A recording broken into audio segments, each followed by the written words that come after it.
Assalamualaikum warahmatullahi wabarakatuh. Pada rakaman video kali ini, saya Muhammad Ashraf bin Ayub bersama dengan rakan-rakan seperjuangan akan membentangkan tugasan kami, iaitu laporan program yang merupakan tugasan di bawah subjek LM2023 atau lebih dikenali sebagai subjek Bahasa Melayu Kejaya. Jadi, tajuk laporan kumpulan saya ialah mengenai program ceramah bebas rokok elektronik. Baiklah, saya akan memulakan pembentangan ini dengan mengulas sedikit sebanyak mengenai latar belakang program ini. Jadi seperti yang sedia maklum bahawa program khidmat masyarakat ini sebenarnya sudah kerap dilakukan di Universiti Islam Antarabangsa. Namun, pada anjuran kali ini ianya sangat berbeza dengan anjuran-anjuran sebelumnya kerana program ini bertemakan gaya hidup yang sihat. Tema ini agak unik dan penting kerana ianya berkait rapat dengan budaya hidup mahasiswa, yang mana kebanyakan mahasiswa sekarang ini dia lebih mementingkan dia lebih terpengaruh dengan trend terkini, iaitu menghisap rokok elektronik tanpa menghiraukan gaya hidup yang sihat. Seterusnya, dari manakah tercetusnya idea ini? Idea ini sebenarnya tercetus apabila adanya perasaan keisafan dan kesedaran dalam diri bahawa mahasiswa sekarang ini adalah merupakan pelengkap sebuah masyarakat yang harmoni dan aman, serta sebagai tunjan yang akan menggerakkan negara pada masa akan datang.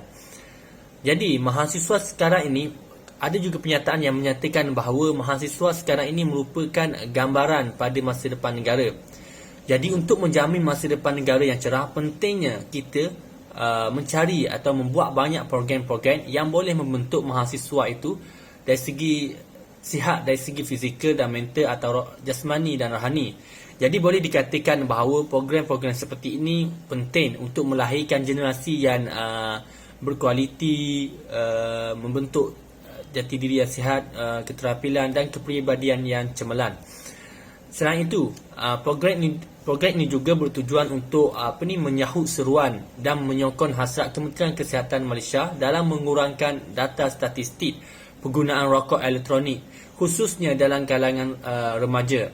Justru dengan adanya program ini, berkemungkinan besar kita dapat melahirkan mahasiswa dan masyarakat yang sentiasa mengaplikasikan gaya hidup yang sihat dalam kehidupan harian mereka, supaya ianya dapat membina masyarakat yang sihat dan cergas demi perpaduan dan pembangunan negara pada masa akan datang.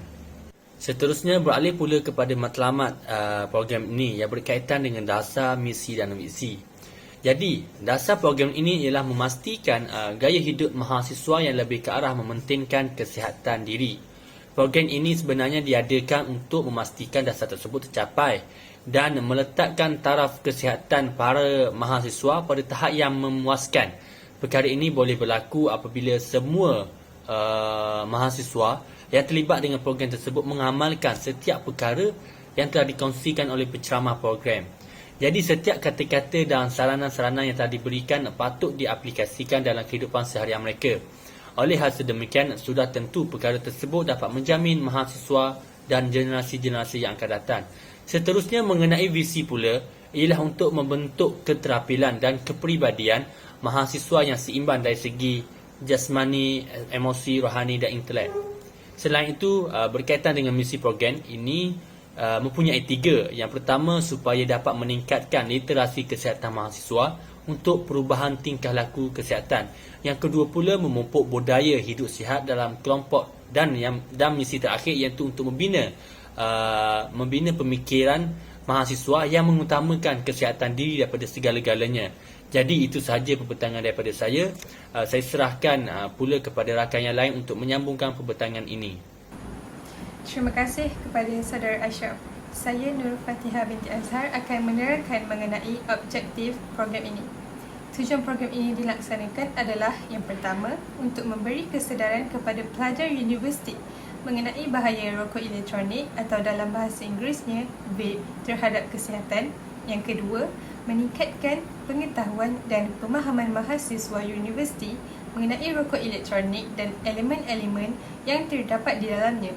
Dan yang ketiga, membantu mahasiswa berkaitan cara-cara untuk menghindarkan diri mereka daripada vape. Selain itu, Saya akan menerangkan mengenai penganjur program. Majlis Perwakilan Pelajar Universiti Islam Antarabangsa Malaysia UIAM Paguh merupakan tulang belakang dalam menjayakan program ini. Segala persediaan dan persiapan untuk program ini telah diuruskan oleh pihak MPP UIAM Paguh daripada awal pelaksanaan iaitu sebelum, semasa dan selepas program. Aktiviti ceramah ini diadakan pada 9 April 2022 bertempat di Dewan Auditorium 1 Shared Facility EduHub Paguh. Program ini juga bermula pada jam 9 pagi dan berakhir pada jam 11 pagi. Di samping itu, program ini telah menjemput Dr. On Akbar Ali sebagai penceramah. Dr. On merupakan seorang pakar jantung di Kajang Specialist Hospital dan beliau sering berkongsi di media sosial beliau mengenai hal-hal berkaitan dengan kesihatan, terutama sekali berkaitan perkara yang berkaitan dengan jantung.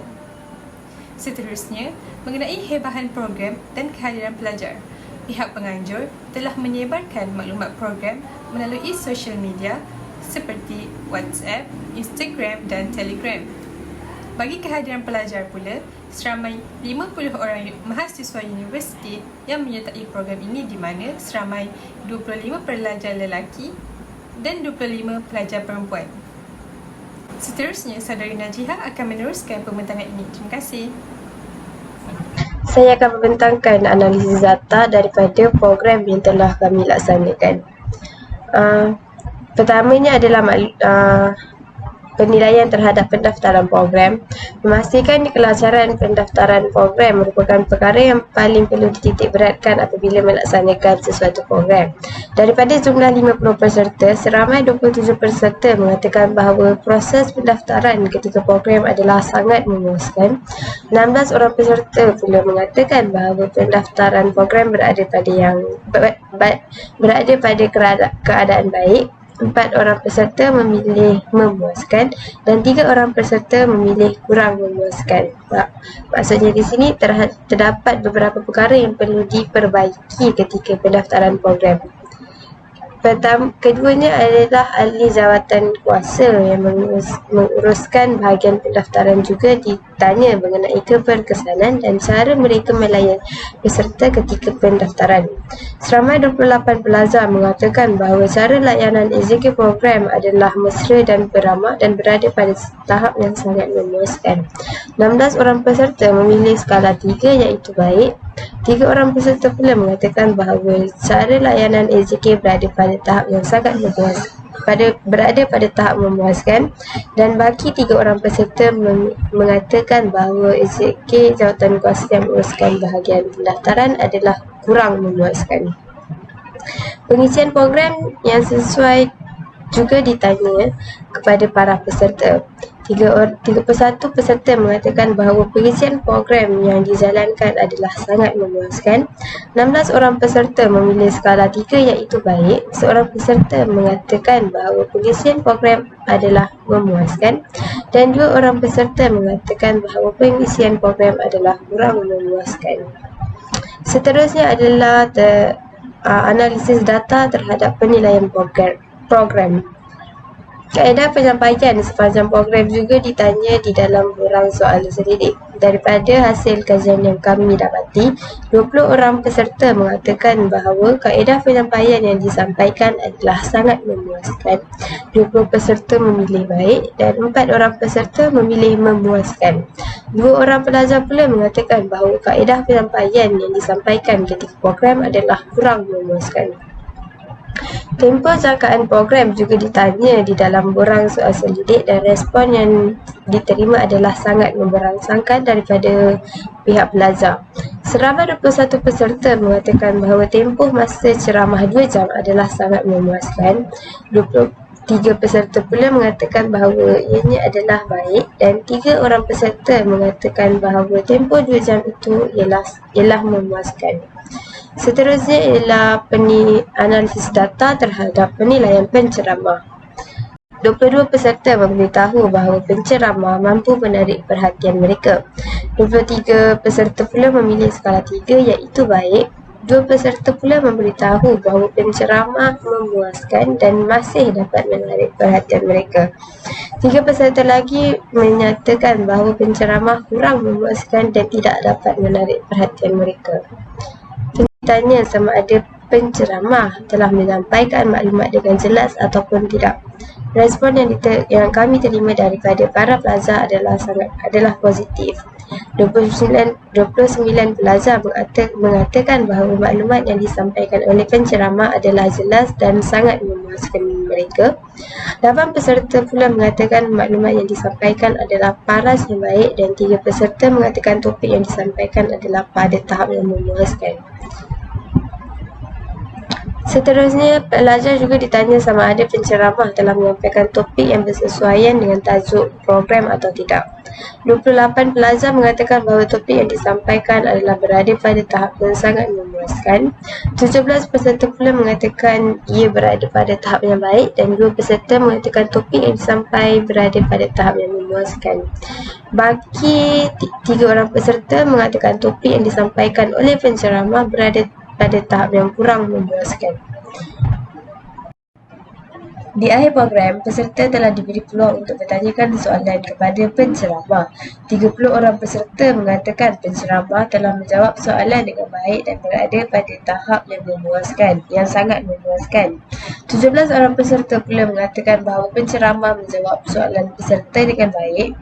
2 peserta mengatakan bahawa penceramah menjawab soalan peserta dengan memuaskan dan 1 orang pelajar mengatakan bahawa penceramah tidak menjawab soalan peserta dengan baik dan kurang memuaskan. Seterusnya, ketika program ini dijalankan, terdapat beberapa masalah yang dapat dikenal pasti. Antara masalah tersebut ialah kesedaran para pelajar untuk menjaga kesihatan adalah sangat rendah. Hal ini kerana ketika sesi soal jawab, sesetengah daripada kumpulan pelajar tersebut, mereka baru sahaja menyedari bahawa rokok elektronik ini iaitu vape juga mampu memberikan kesan yang buruk kepada kesihatan mereka, terutamanya sistem pernafasan mereka, dan ia juga mampu meningkatkan risiko untuk mereka mendapat penyakit. Selain itu, penglibatan pelajar dan juga tenaga pengajar juga rendah kerana mereka tidak mengindahkan kesan daripada akibat mereka menghisap rokok elektronik tersebut, yang secara jelasnya ia mampu membahayakan kesihatan mereka. Sesetengah daripada tenaga pengajar dan pelajar juga kurang pendedahan mengenai ilmu dan tanggungjawab untuk menjaga kesihatan diri mereka. Tambahan pula, mereka lebih memilih untuk membutakan mata dan membengkakkan telinga mereka serta mengelak daripada mencari kebenaran bahawa rokok elektronik ini sebenarnya mampu membahayakan kesihatan mereka. Akhir sekali, generasi sekarang sebenarnya kurang berminat untuk memikul tanggungjawab untuk menjaga kesihatan diri seperti menjauhi rokok elektronik ini iaitu vape, yang boleh menyebabkan kesihatan mereka terjejas dan lebih memilih untuk mengikut pengaruh rakan-rakan mereka yang terlibat dengan rokok elektronik ini. Bagi menambahbaikkan program kami yang seterusnya, kami telah mengedarkan korang soal selidik kepada para peserta. Rumusan yang kami dapat bagi cadangan penambahbaikan adalah untuk menambah baik dan mempercepatkan sesi pendaftaran. Selain itu, kami juga akan memanjangkan tempoh program kami iaitu daripada 2 jam sehingga 2 jam 30 minit. Dalam masa tersebut, kami juga akan memberikan masa berehat dan sedikit makanan ringan kepada para peserta. Dan selain itu, program-program seterusnya akan dilengkapi dengan pelbagai perkongsian ilmu yang menarik dan terkini selari dengan gelombang semasa agar audiens lebih tertarik dan berminat untuk menyertai program kami. Seterusnya, pihak penganjur juga akan menjemput lebih ramai lagi penyampai yang berkaliber dan pakar dalam bidang yang bakal dibahaskan. Hal ini bertujuan agar perkongsian ilmu menjadi lebih luas dan menarik. Bukan itu sahaja, perkara ini juga dapat memperkenalkan audiens kepada para ilmuwan yang bijaksana dan berkaliber. Satu program mungkin akan membuatkan audiens menjadi terpu dan hilang tumpuan, maka pihak penganjur mungkin akan mengadakan sedikit aktiviti ringkas yang menyeronokkan selain sesi pertanyaan soalan, kerana hal ini dapat merapatkan lagi kuasa sama insan dan tentunya menjadikan sesuatu program itu lebih berhasil dan menyeronokkan.